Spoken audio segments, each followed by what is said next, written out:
telah memberikan kesempatan untuk eh, ya kalau di jurnal itu kita pakai bahasa tulisan, kalau ini mungkin istilahnya mempresentnya itu dalam bahasa lisan. Eh, yang saya yakin bahwa kemudian dalam paper itu komunikasinya mungkin hanya satu arah antara penulis lewat lewat lewat tulisannya dan kemudian pembaca lewat imajinasinya atau persepsinya terhadap sebuah tulisan, dan di hari ini kita kemudian mendiskusikannya, dan saya tentu berharap ada apa ya eh, masukan untuk tulisan ini, karena memang saat ini juga saya sedang menulis riset untuk menyelesaikan studi saya terkait dengan industri hiburan agama yang tentu berkaitan dengan paper yang saya tulis di tahun 2022 yang lalu, 4 tahun yang lalu ini, yang kemudian diterbitkan tahun 2023 di Digital Muslim Review, meskipun websitenya berganti ya, beberapa kali berganti karena kena eh, apa ya, serangan malware. Terima kasih kepada teman-teman di Digital Muslim Review, Kang Ade, Kang Habibi. Kenapa saya lebih senang menyebutnya Kang? Karena memang saya merasa nostalgia kalau dengan bertemu dengan, terutama dengan Kang Habibi, karena memang dulu hampir 2 tahun saya sempat tinggal di daerah Pasundan menyelesaikan studi S2 saya. Jadi ya sempat bisa bahasa bahasa Sunda tapi sekarang lupa karena memang sudah terlalu lama dari 2017. Em, jadi paper ini sebetulnya ditulis di tahun 2022 yang pada saat itu pasca dari Muktamar ke-48 Muhammadiyah di Surakarta. Dan yang menurut saya saat itu adalah ada isu yang menarik diangkat menjadi, jadi dari Muktamar itu Muhammadiyah itu secara ofisialnya menyebutkan ada 6 isu strategis yang dibahas di dalam Muktamar ke-48 Muhammadiyah itu, dan salah satunya adalah terkait dengan kesalehan digital. Yang saya kira eh, apa ya, yang saya kira ini menjadi isu atau ormas pertama di Indonesia yang kemudian memasukkan isu kesalehan digital dalam forum resmi multi tahunan mereka, yang pada saat bersamaan juga memilih untuk ketua ini. Memang ormas-ormas lain sudah berbicara terkait dengan itu, tetapi belum sampai memasukkannya pada forum muktamar mereka pada saat itu. Saya tidak tahu sampai saat ini. Nah, tulisan ini kemudian berangkat dari sebuah sebuah realitas, yaitu paradoksal media baru atau media baru yang paradoks di dalam masyarakat kita. Yang pertama adalah di satu sisi media baru itu memberikan kontribusi dan peran yang sangat penting dan berpengaruh yang sangat besar terhadap dalam berbagai kehidupan manusia. Em, dalam bidang ekonomi, dalam bidang politik, dalam bidang sosial, dalam bidang, bahkan saya menemukan satu tulisan yang kemudian media baru itu memberikan pengaruh yang sangat penting di sebuah negara dalam manajemen disaster, manajemen bencana atau pengelolaan bencana di suatu negara tersebut. Dan bahkan dalam kehidupan beragama pun juga media baru itu memberikan peran yang sangat besar. Saya kira tidak hanya di negara-negara yang eh, kehidupan keberagamaannya kental seperti Indonesia, tetapi juga pada negara-negara yang ya katakanlah yang sekuler lah seperti di Turki. Jadi eh, kehadiran media baru itu, meskipun kita terlepas perdebatan terkait dengan apa itu media baru dan media lama ya, terlepas dari perdebatan itu, ya anggaplah kita sepakat media baru itu bermulai dari internet misalnya begitu ya, memberikan pengaruh atau dampak yang sangat besar terhadap kehidupan keberagamaan umat manusia di bumi ini. Misalnya kita ambil contoh, kalau sebelum adanya media baru, eh, kita mungkin memperoleh pengetahuan agama itu hanya lewat lewat pengajian-pengajian formal. atau lewat membaca buku, lewat sekolah. Tapi kemudian dengan kehadiran media baru, anytime, anywhere, bahkan mohon maaf mungkin ada teman saya cerita, kadang dia baca artikel keagamaan itu ketika dia sedang, mohon maaf agak ini, ketika dia duduk di toilet di WC. Karena kenapa? Karena memang media baru itu, perangkat yang memungkinkan mengakses informasi lewat media baru itu memungkinkan orang mendapatkan atau memperoleh informasi di mana saja. Bahkan termasuk seperti cerita teman saya tadi, bahkan termasuk ketika sedang buang hajat ketika sedang buang hajat di tempat khusus buang hajat itu. Nah, tapi di sisi yang lain tadi media baru berkontribusi penting terhadap kehidupan manusia, tapi di sisi yang lain dengan meningkatnya media baru, jadi begitu pesatnya media baru itu pada masyarakat-masyarakat tertentu atau pada daerah-daerah tertentu yang kemudian dalam tanda kutip tidak siap terhadap tsunami informasi itu, tidak siap terhadap eh, pesatnya teknologi informasi itu, sehingga kemudian banyak menyebabkan permasalahan etika dan moralitas. Kita kita ambil contoh saja di Indonesia deh misalnya.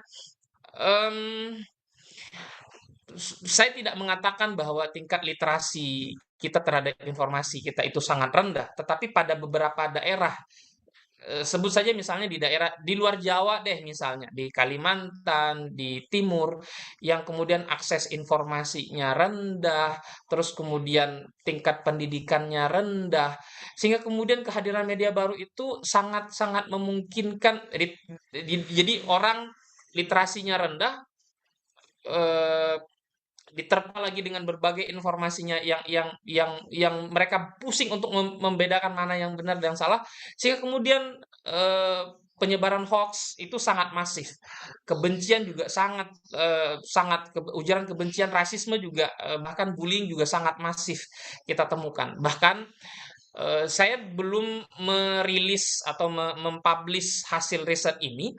Ini riset yang saya lakukan sejak tahun 2024. Eh, yang kemudian saya tidak tahu beberapa nanti ini apa ya. Saya secara pribadi agak shock dengan temuan ini, tapi perlu saya konfirmasi ulang. Jadi beberapa studi misalnya mengatakan bahwa semakin tinggi tingkat literasi, semakin tinggi tingkat informasi seseorang itu, maka jadi semakin tinggi tingkat pendidikan di suatu daerah, maka tingkat penyebaran hoax itu akan semakin rendah juga. Nah, tapi temuan saya justru malah beberapa penyebar hoax di kalangan masyarakat di daerah tertentu yang menjadi lokasi lokus penelitian saya itu, justru malah yang menyebarkan berita hoaxnya itu atau berita bohongnya itu, yang bahkan kemudian mengundang kebencian di kalangan masyarakat itu, adalah dilakukan oleh kelompok-kelompok atau orang-orang yang terdidik. Bahkan saya menemukan beberapa yang bergelar S3 atau doktor. Inilah kemudian kondisi paradoksal media baru yang ada di sekitar kita. Nah, terus kemudian bagaimana Muhammadiyah merespon apa ya, kondisi atau realitas tersebut?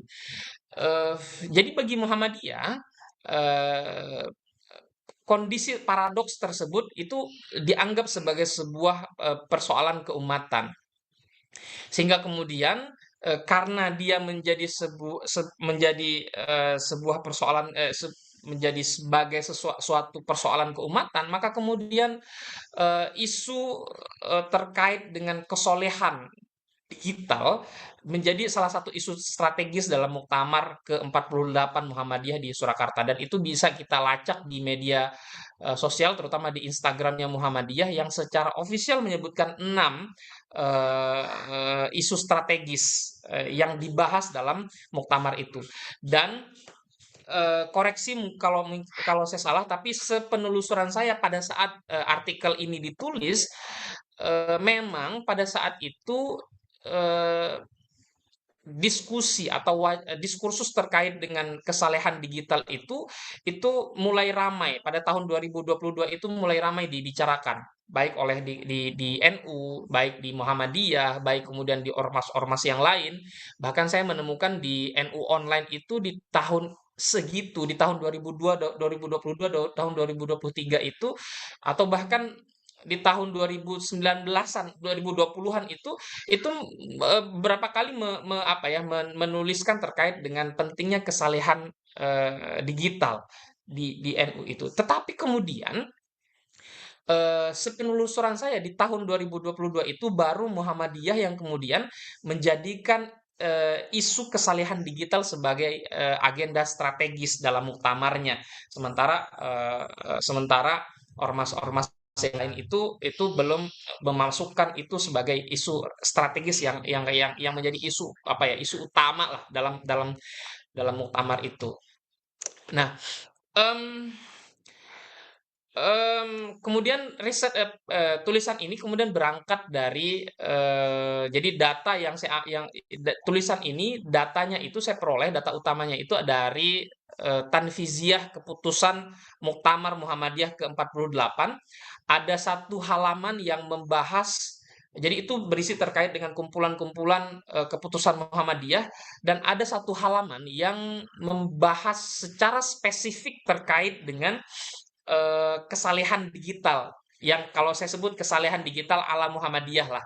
Jadi bagaimana kemudian mereka menjelaskan apa itu kesalehan digital, bagaimana bagaimana apa ya, bagaimana mewujudkannya, bagaimana landasan filosofis dan segala macamnya. Em, dan ini kemudian yang apa ya, yang menjadi temuan dalam tulisan ini. Yang pertama adalah em, dalam berbagai studi sebelum sebelum Muktamar Muhammadiyah itu, saya menemukan ada setidaknya 4 tulisan yang apa ya, memaknai apa itu kesalehan digital. Yang pertama adalah Hussein misalnya dalam tulisannya itu menyebutkan kesalehan digital, religiusitas online itu sebagai kesalehan online. Terus kemudian di tahun 2019 misalnya kemudian Amir dalam papernya juga menyebutkan media baru untuk pertunjukan identitas kesalihan dan memperoleh legitimasi atas kesalihan tersebut. Kemudian di tahun 2021 misalkan Miski dan Hamdan misalnya virtualisasi agama di media baru itu sebagai jadi kesalehan digital itu adalah virtualisasi agama di media baru. Terus kemudian Najamuddin juga menyebutkan kesalehan digital itu misalkan aktivitas ngaji online itu sebagai bentuk kesalehan digital. Jadi dari paper-paper itu saya melihat bahwa beberapa studi sebelumnya itu cenderung memaknai kesalehan digital itu sebagai sebuah ekspresi kesalehan dan ketaatan di dalam beragama di media baru, baik dengan tujuan untuk apa ya, menampilkan pengalaman spiritual mereka atau sebagai upaya gerakan dakwah mereka atau sekadar religious show atau sebagai sebuah pertunjukan keagamaan. Nah, tapi kemudian kalau kita baca di Tanfiziah Keputusan Muktamar 48 Muhammadiyah itu, saya melihat ada makna yang berbeda atau perluasan makna yang dilakukan oleh Muhammadiyah terkait dengan kesalehan digital itu. Yang pertama adalah Muhammadiyah eh, eh, memfokuskan pada dalam Tanfiziah itu menyebutkan bahwa em, Muhammadiyah, kesalahan digital yang dimaksudkan oleh Muhammadiyah itu lebih fokus pada moral dan etika dalam bermedia. Terus kemudian yang kedua adalah kesalahan digital itu dalam Tanfiziah itu disebutkan adalah sebagai praktik pengamalan ajaran Islam yang kemudian kesalehan itu diwujudkan melalui perilaku bermedia. Dan kemudian jadi saya melihat bahwa kami melihat di paper ini melihat bahwa kalau di paper atau studi-studi sebelumnya cenderung memaknai kesalehan digital itu sebagai sebagai apa ya, sebagai pertunjukan keagamaan di media baru, tapi kemudian Muhammadiyah ini menggeser sedikit pemaknaan kesalehan digital itu sebagai sebuah kesadaran moral dan etik dengan melibatkan Tuhan dalam berbagai perilaku dan aktivitas di ruang digital. Em, di Tanfiziah Muktamar Muhammadiyah ke-48 itu ada satu hal yang menarik yang kami tangkap, bahwa ada kata yang berulang kali disebutkan ketika Muhammadiyah menjelaskan apa itu kesalehan digital, yaitu Muhammadiyah berulang kali menggunakan istilah beradab atau beradab yang kemudian secara konsisten ketika menjelaskan baik itu bagaimana kesalehan digital, apa itu kesalehan digital, bagaimana mewujudkan kesalehan digital, terminologi atau kata beradab itu selalu berulang kali secara konsisten digunakan, sehingga kemudian kami menangkap bahwa yang dimaksudkan oleh Muhammadiyah terkait dengan kesalehan digital itu dalam keputusan Tanfiziahnya itu adalah ya simpelnya adalah bagaimana kemudian orang atau kita menggunakan media baru, menggunakan media sosial, menggunakan internet, website dan segala macam itu, aktivitas kita di media baru itu, di ruang digital itu, dengan melibatkan Tuhan dan beradab, sehingga kemudian bagi Muhammadiyah, meskipun postingan kita tidak melulu tentang tidak melulu tentang menggambarkan bagaimana praktik keberagamaan kita, tetapi sepanjang aktivitas kita di media baru atau di media sosial itu beradab atau mengedepankan moral dan etik, itu sebetulnya adalah bentuk dari praktik kesalehan digital. Nah, ini kemudian jadi menggeser makna kesalehan digital dari kesalehan yang dipertontonkan menjadi etika dan moralitas dalam bermedia. Terus kemudian em, temuan kedua kami terkait dengan kesalehan digital yang dimaksudkan Muhammadiyah dalam Tanfis Keputusan Muktamar ke-48 tahun 2022 itu. Jadi kami melihat bahwa ketika Muhammadiyah berbicara terkait dengan kesalehan digital, maka ada tiga aspek, ada tiga dimensi terkait dengan kesalehan digital itu. Yang pertama itu adalah dimensi ideologis, yang kedua adalah dimensi normatif, dan yang ketiga adalah dimensi internalisasi. Yang pertama adalah terkait dengan ideologis. Jadi dimensi ideologis ini terkait dengan berbagai faktor yang melatar belakangi gagasan kesalehan digital oleh Muhammadiyah. Yang pertama ini, yang paling dominan itu disebutkan di Tanfiziah itu adalah Islam berkemajuan. Yang ini sebetulnya sudah sangat melekat dan menjadi watermark atau trademark dari Muhammadiyah itu sendiri. Jadi di Tanfiziah itu disebutkan bahwa mengupayakan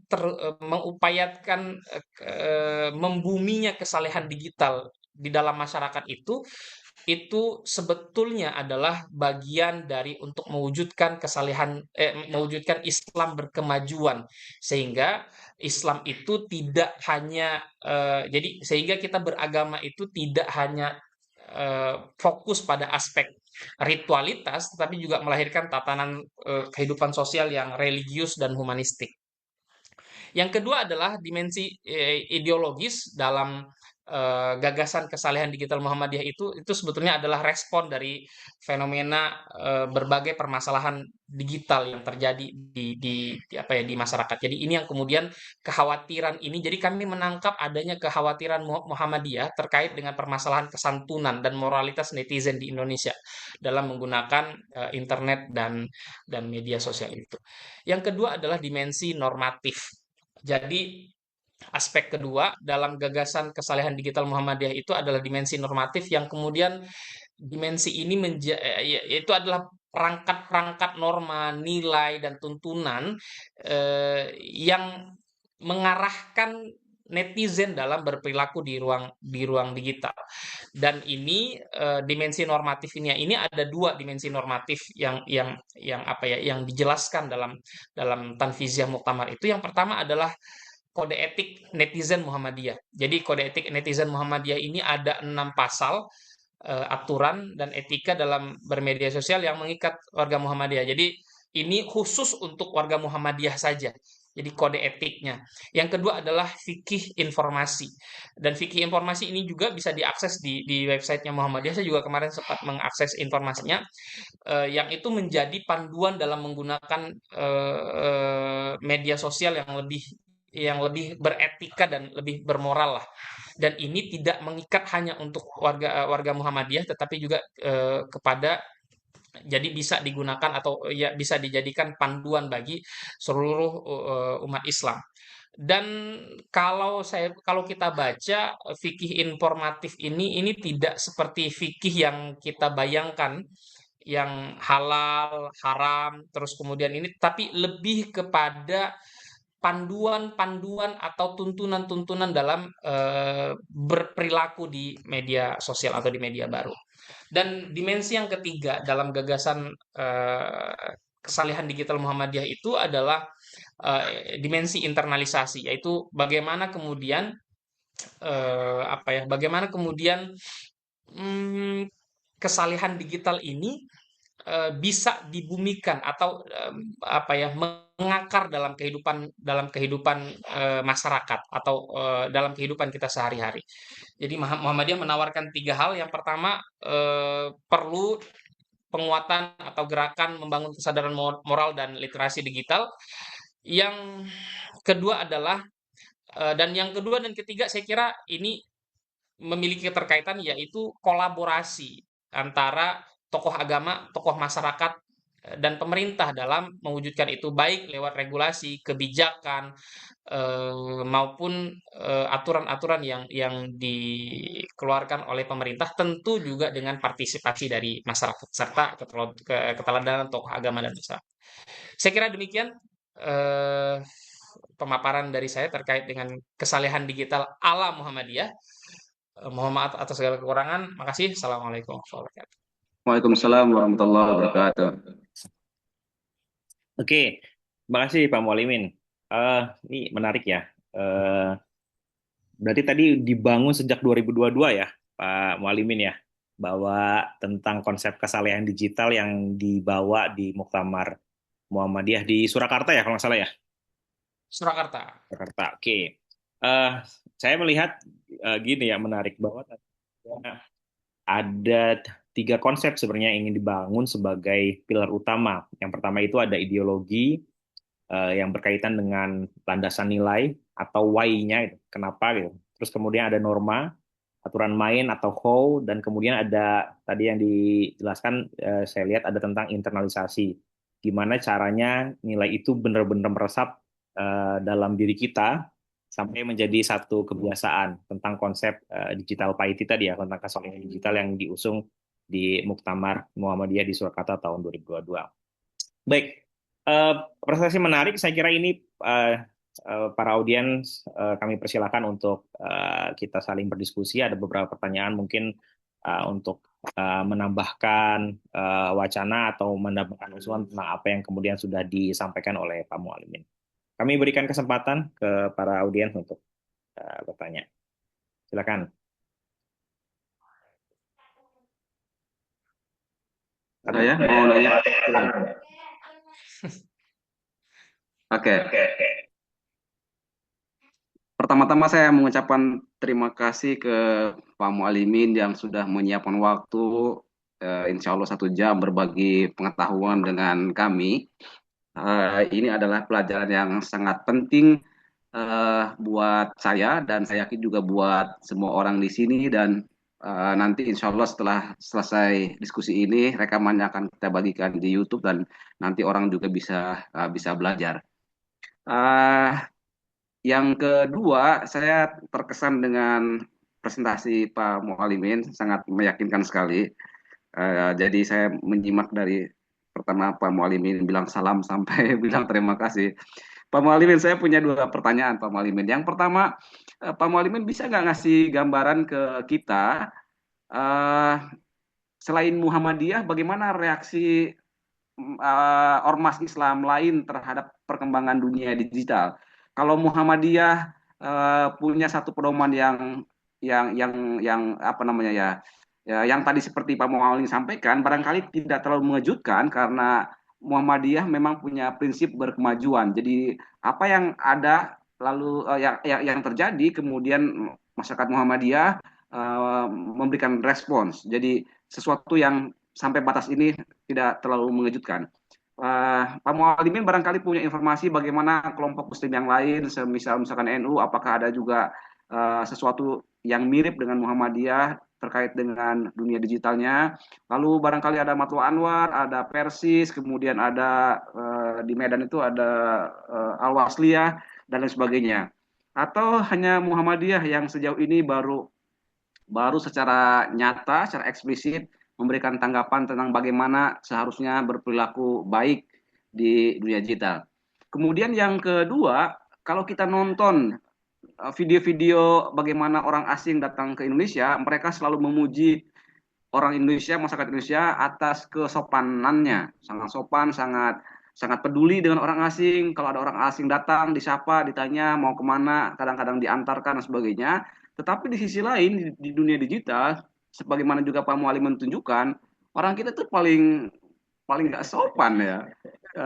Sebetulnya apa yang terjadi? Apakah yang benar itu orang Indonesia itu nggak sopan, lalu di dunia katakanlah di dunia fisiknya atas mungkin tekanan politik atau mungkin tekanan agama dan sebagainya, lalu dia membatasi dirinya untuk tetap berlaku sopan, atau ada penjelasan seperti apa? Apa yang memungkinkan kita punya dunia yang berbeda? Terima kasih Pak Malimin. Baik, makasih Kang Ade. Dua pertanyaan sebagai pemantik awal. Nih, menarik. Silakan Pak Mualimin bisa langsung ditanggapi tentang dua pertanyaan berkaitan dengan selain Muhammadiyah itu ada nggak kira-kira yang sudah diteliti atau menjadi pengamatan Pak Mualimin selain dari Muhammadiyah sejak tahun 2022. Dan yang pertanyaan kedua terkait dengan kok eh, kayaknya ada dua eh, perbedaan bagaimana kemudian Indonesia di mata apa namanya masyarakat asing secara nyata dengan yang kemudian masyarakat Indonesia di dunia digital. Kok kayaknya anggapan tentang bahwa masyarakat Indonesia itu punya karakter yang sopan, mau menyapa dan lain sebagainya, tapi di balik itu di dunia digital atau di media sosial kok kebalikannya gitu. Silakan Pak Mualimin. Baik, terima kasih. Em, saya tidak terlalu banyak apa ya melihat ormas-ormas yang lain di beberapa tahun belakangan ini, tapi ketika eh, tulisan ini saya lakukan, saya juga sempat meng-cross-check terutama di NU pada saat itu dilakukan. Jadi NU itu juga saya kira cukup cukup gencar mengkampanyekan bagaimana eh, ya katakanlah kita bermoral dan beretika ketika dalam beraktivitas digital itu. Bahkan di beberapa kesempatan juga saya menemukan di media sosial Kemenak juga di Instagram, di Facebook itu juga apa ya mm, mengkampanyekan lah agar agar kita kemudian apa ya lebih beretik dan lebih bermoral dalam menggunakan media sosial. Bahkan misalnya eh, saya melihat misalnya sekarang kan lagi banyak pengangkatan P3K yang di Kemenak misalnya ya.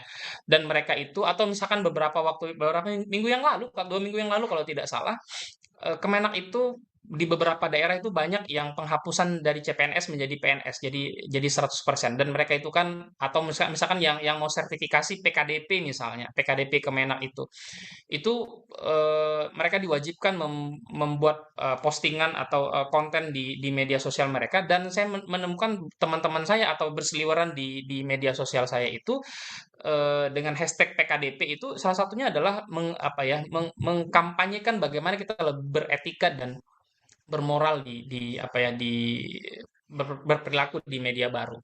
Itu yang kemudian baru saya tangkap. Tapi secara spesifik saya tidak begitu mendalami bagaimana ormas-ormas yang lain membicarakan terkait dengan itu. Tapi memang kalau kita lihat di websitenya NU Online misalnya, itu kita akan menemukan kalau kita kata kunci kesalehan digital aja, kita akan menemukan banyaknya artikel atau tulisan atau himbauan lah dari NU itu untuk menghimbau warganya atau umat Islam di Indonesia untuk eh, lebih beradab dalam menggunakan media sosial. Nah, saya juga yang kedua itu em, tadi itu yang kita itu banyak orang-orang luar negeri yang kemudian memuji Indonesia ramah, sopan, baik, makanannya enak, terus kemudian ternyata pada pada kenyataannya netizen kita itu dalam tanda kutip kurang ajar yang juga banyak kan gitu tuh. Em, Sebetulnya ini bisa dilihat dari berbagai sudut pandang sih sebetulnya. Mungkin saya bisa mengawalinya dari apa ya, yang istilahnya disebut dalam seri Turko kalau tidak salah, yang virtual self kalau tidak salah menyebutkan. Yang dimana kemudian seseorang itu di media sosial itu dia wajahnya bisa bermacam-macam.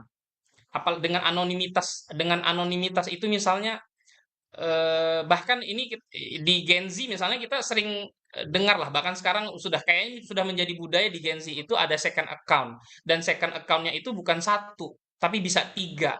Ada satu buat dia dan pacarnya, ada satu buat memang dikhususkan buat ngehujat, ada satu memang dikhususkan buat menampilkan diri pribadi. Dan itu kan sebetulnya identitasnya itu bisa berganti-ganti. Itu yang kemudian membuat apa ya, membuat memang dalam kehidupan nyata bisa jadi si anak ini sopan dan segala macam, tapi kemudian dengan anonimitas media baru itu yang membuat dia ya udahlah, seenak gua aja dah mau ini segala macam, pakai akun yang buat ngehujat itu. Dan em, apa ya, saya baca di satu paper, saya lupa, saya kemarin mengutip artikel itu juga, ada temuan yang mengatakan banyak orang yang dia apa istilahnya introvert di dunia nyata, tetapi begitu aktif dan luar biasa di dunia digital itu. Itu ada beberapa artikel yang menemukan tentang itu, dan saya kira itu apa ya, itu bisa mengkonfirmasi kenapa kemudian di dunia nyata banyak orang terkesan dengan keramah tamahan orang Indonesia, masakannya enak, budayanya santun, penghormatannya itu dengan orang lain itu sangat luar biasa. Tetapi kemudian di dunia digital itu kurang ajarnya justru malah tinggi, tidak apa ya? Apa kalau di Microsoft itu kan yang tidak paling tidak salah satu peringkat 29 dari 32 kalau tidak salah ya, negara yang netizen tidak santun di dunia digital itu. Maka itu saya kira eh, temuan dari paper-paper itu saya kira bisa apa ya, mengkonfirmasi kenapa kemudian di dunia nyata itu cenderung, atau testimoni orang-orang asing terhadap kita itu di dunia nyata itu cenderung oke, tetapi praktik atau perilaku-perilaku netizen kita itu cenderung kurang ajar. Saya kira itu mungkin tanggapan saya. Oke, eh menarik ya. Saya boleh juga ikut bertanya ya, ke Walimin ya. Eh, Mangga Kang, mangga Kang. ya, tadi ada sangat menarik sekali. Sekalipun ini bisa menjadi kebalikan ya. Tadi tentang betapa betapa introvertnya gitu tuh orang di dunia nyata, tapi menjadi kebalikannya, menjadi betapa ekstrovertnya gitu. Bahkan melebihi dari ekstrovert, atau misalkan betapa lalu kemudian kok secara nyata alim, tapi di apa media sosial malah menjadi tidak alim ya. Itu sama ketika misalkan tentang contoh, misalkan kebalikannya di dunia nyata kok nggak kelihat alim misalkan. Kayak misalkan fenomena sekarang nih kan banyak orang yang rajin posting konten religi di medsos, dijadikan apa namanya di reelsnya atau di status WhatsApp yang paling pribadi misalkan ya gitu tuh. Tapi bagaimana kemudian kesalehan digital ini eh, apakah ya gimana ya? Apakah akan berakhir menjadi ria digital gitu tuh ya? Akan menjadi ria digital tuh maksudnya ya kan kadang kita nggak tahu bagaimana mengukur hati seseorang gitu tuh ya. Sama seperti tadi misalkan ketika masyarakat asing menganggap bahwa karakter orang Indonesia itu santun, berkarakter, sopan, soleh, tapi ternyata nomor 29 ya dari 32 negara yang secara kesopanan di media sosial sangat sangat apa tadi ya ya tidak sopan lah gitu seperti itu.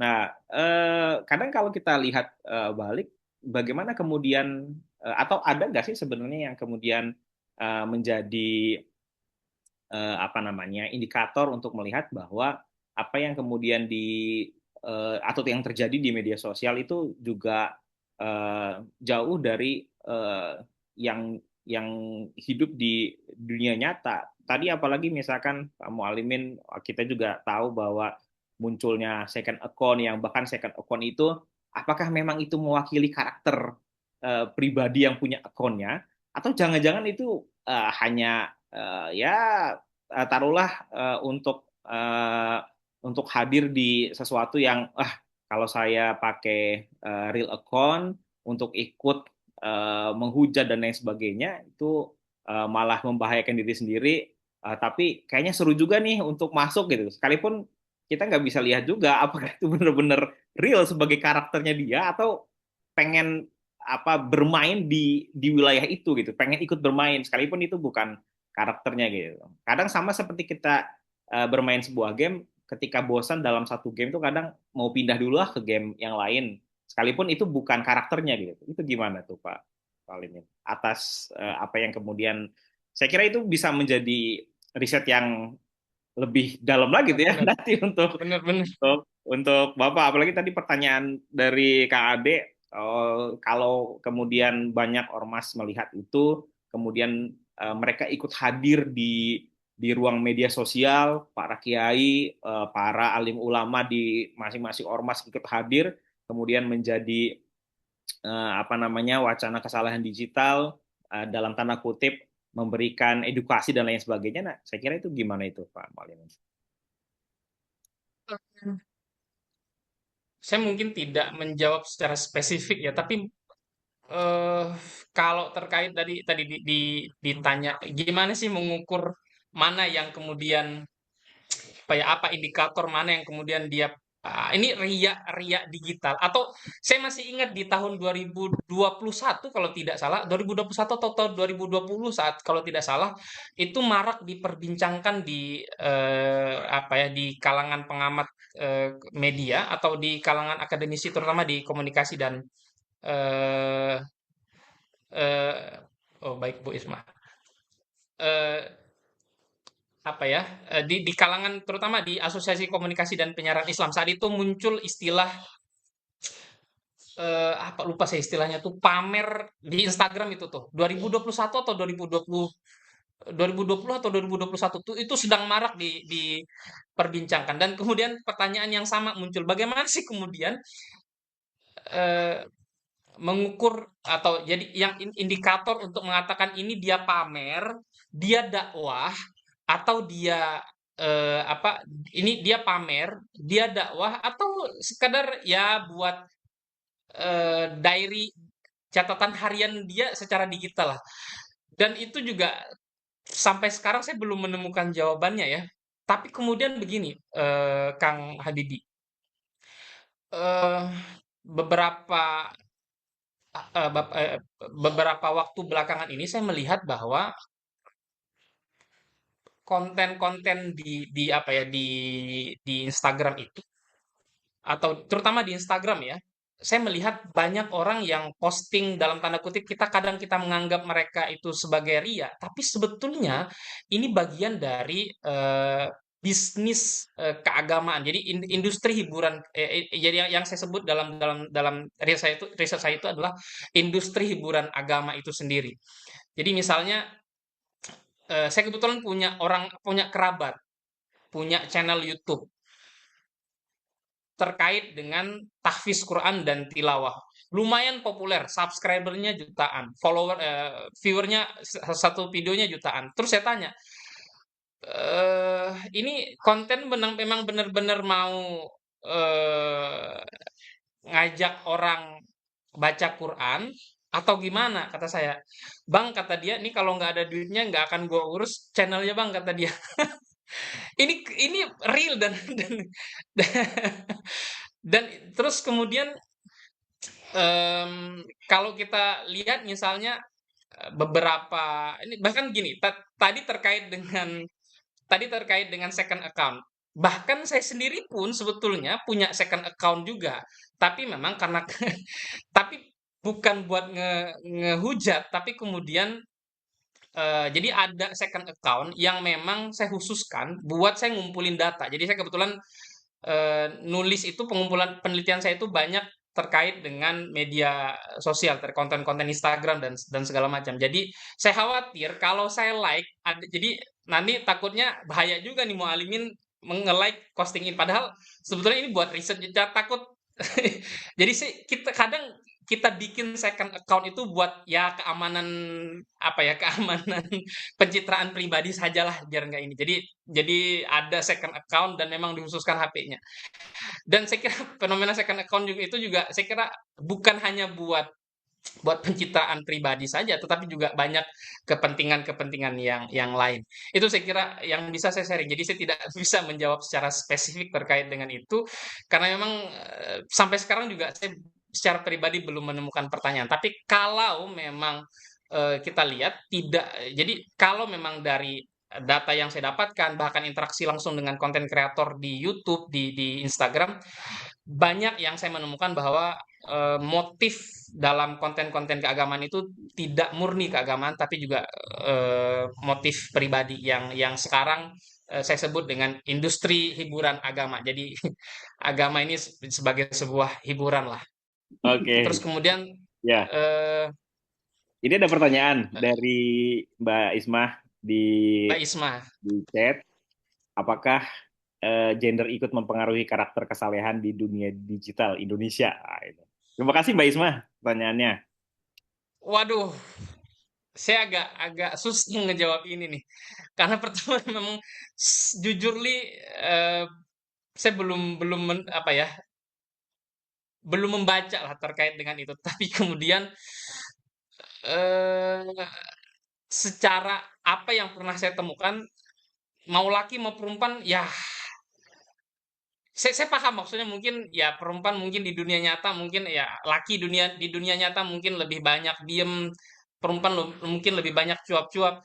Tapi saya kira kalau dari pengalaman ngumpulin data di medsos, yang nggak laki nggak perempuan sama aja sih sebetulnya. Nggak, bahkan yang nggak yang pelangi pun sama aja sebetulnya. Jadi banyak saya lihat komentar-komentar yang nyinyir itu, nih terbaru nih misalnya di tempat saya nih, ada terkait dengan kandang ayam yang di pemukiman warga nih. Ini baru nih viral nih ini. Justru yang banyak komen itu laki-laki karena nyinyirin si yang tukang posting itu, karena yang punya kandang ini laki-laki tapi yang posting ini perempuan. Jadi yang banyak nyinyir protes itu dari kaum bapak-bapak nih. Jadi sebetulnya saya juga tidak bisa secara spesifik bisa mengatakan gender itu mempengaruhi karakter. Wong pada kenyataannya, wong laki, wong perempuan, atau yang pelangi sekalipun, ya itu sama aja sih sebetulnya, kembali ke napsi-napsinya. Itu Oke, ini ada pertanyaan lagi, Pak Mualimin. Bagaimana kemudian praktek second account ini kalau dilihat dari aspek kesalahan digital Muhammadiyah? Apakah diperbolehkan atau dengan catatan misalnya harus sesuai garis besar panduan? Kalau apa ini? ini ini berat ini. Bentuk kesalahan gitu. Tapi kadang gini Pak Mualimin ya, tentang second account juga kadang hati-hati. Hati-hati itu maksudnya gini, kadang ya jangankan di second account, eh apa ya, praktik kemudian salah kirim di WA aja kadang itu juga berbahaya ya.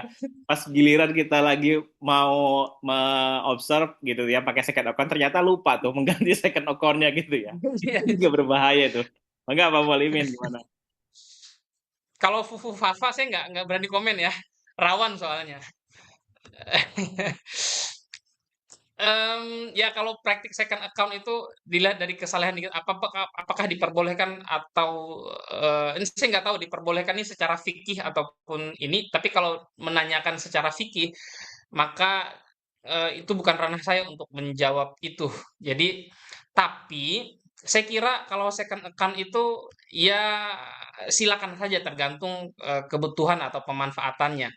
Karena memang ada orang yang misal gini, istri saya kebetulan lagi merintis bisnis online yang kemudian dia tidak mau, kan di media sosial itu algoritma itu menentukan menentukan apa ya, menentukan bagaimana konten postingan-postingan kita itu apa ya direkomendasikan ataupun tidak di medsos itu. Sehingga kemudian kalau tercampur antara account pribadi dengan second account itu saya kira akan susah juga untuk bisnis itu. Termasuk kemudian ini tadi misalnya yang apa ya yang konten kreator tadi itu dia juga punya second account yang memang khusus untuk memasarkan konten-kontennya sehingga kemudian tidak tercampur dengan dia punya kepentingan lah buat branding pribadinya, tapi dia juga punya punya kepentingan buat branding apa ya produk yang dia tawarkan di baik itu produk digital ataupun itu. Jadi sehingga kemudian saya kira eh, praktik second account itu etis ataupun tidak misalnya yang di atau moral etis ataupun tidak saya kira itu kembali lagi pada tujuan penggunaan second account itu. Jadi ya kalau yang tadi misalnya ada second account memang khusus buat ngehujat dan itu saya temukan langsung teman saya di Turki. Jadi nih kok ada jadi kok HP satu nih buat apa nih Bang? Memang buat buat ngehujat nih Bang karena di Indonesia ini lagi banyak yang nggak ini nih kata saya. Buset dah nih kata saya postingannya. Jadi ngehujat aja pokoknya dimasuk di mana. Sehingga terus kata saya nanti kalau misalnya kena UU ITE gimana? Kan itu bisa dilacak tuh IP addressnya dan segala macam. Terus dia jelasin "Ah, aman bang, pokoknya saya nggak tahu gimana caranya lah sehingga kemudian tidak terlacak. Tapi sehingga kemudian kalau second account digunakan buat apa ya kayak tadi ngehujat, buat buat nyebarin hoax dan segala macam, saya kira itu tidak etis. Tapi kalau buat apa ya, buat kebutuhan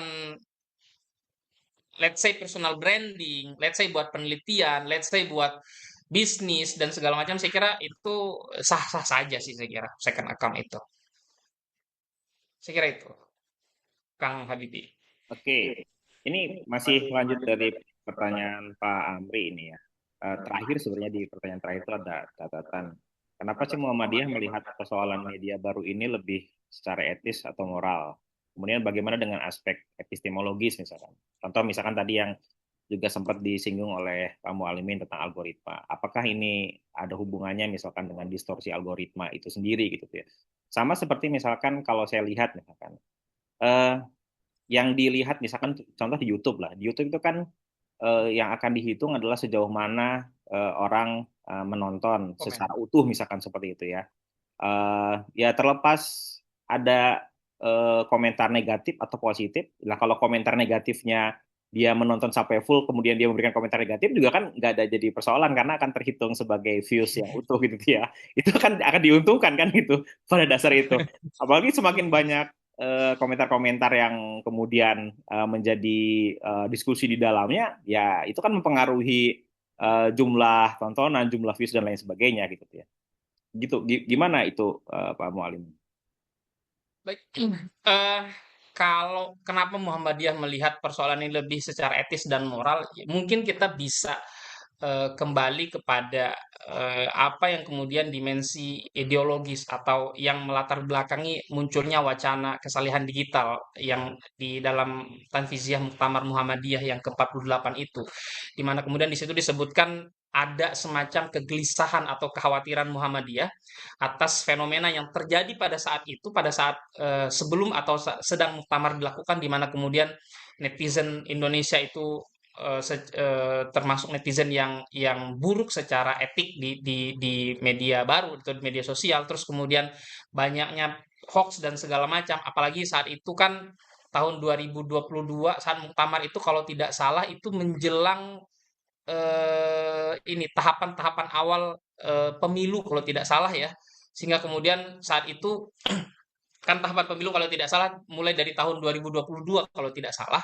Meskipun belum panas tapi apa ya sudah mulai tuh tersebar tuh hoax, ujaran kebencian dan segala macam. Itu yang kemudian kenapa Muhammadiyah pada muktamar atau pada Tanfiziah muktamar ke-48 itu lebih menyoroti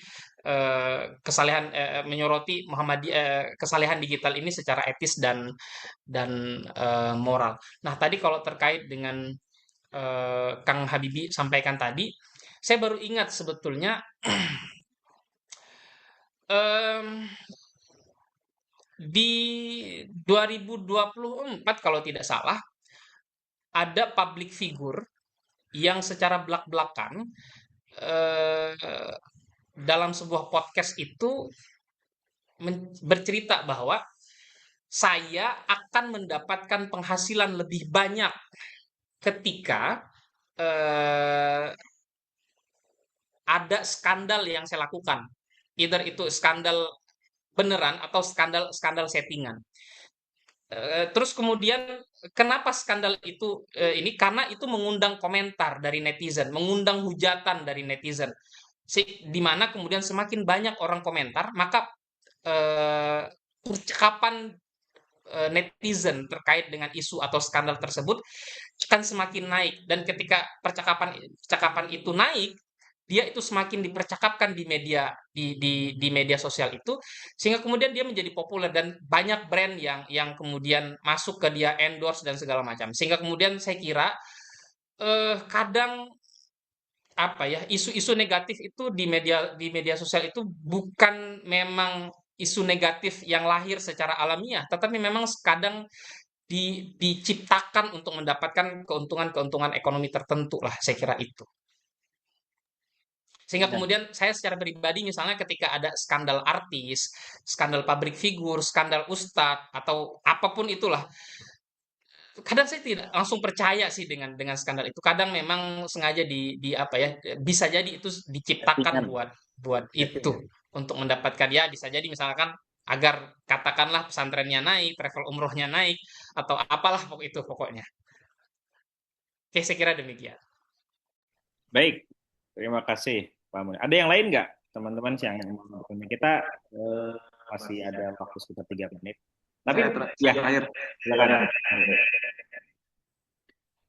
Pak Mualimin, terima kasih. Ini pertanyaan terakhir di 3 menit terakhir. Saya ingin Siap. menyambung pertanyaan dari Mas Amri tentang epistemologi. Di dunia fisik, masing-masing kita dengan mudah kita hitung. Misalkan saya satu pribadi tunggal, Kang Mualimin satu pribadi tunggal, kemudian AB satu pribadi tunggal. Lalu di dunia digital, orang bisa menduplikasi dirinya dengan banyak akun. Nah, dalam konteks penelitian digital, apakah kita perlu menganggap masing-masing akun sebagai pribadi tunggal atau seperti apa? Termasuk misalkan kalau tadi seseorang punya punya satu akun pertama sebagai anak soleh, kemudian akun kedua yang kurang ajar. Nah, apakah kita perlu menganggap dua akun ini sebagai satu pribadi tunggal sebagaimana dunia fisiknya, atau masing-masing akun adalah pribadi-pribadi digital yang perlu kita anggap sebagai individu mandiri? Ya, buzzer ya. Saya kira kita bisa mendiskusikannya terkait dengan konsep identitas ya. Jadi kan kalau konsep identitas klasik itu kan identitas itu adalah apa ya? Yang melekat, yang diberi lah kayak gitu ya. Jadi misalkan saya Melayu misalnya, Kang Kang Abe atau Kang Habibi nih, saya baru tahu nih. Ya, panggilannya Kang Abe, namanya Oh, Kang Habibi. Abe misalnya, besok-besok saya panggil Kang Abe nih.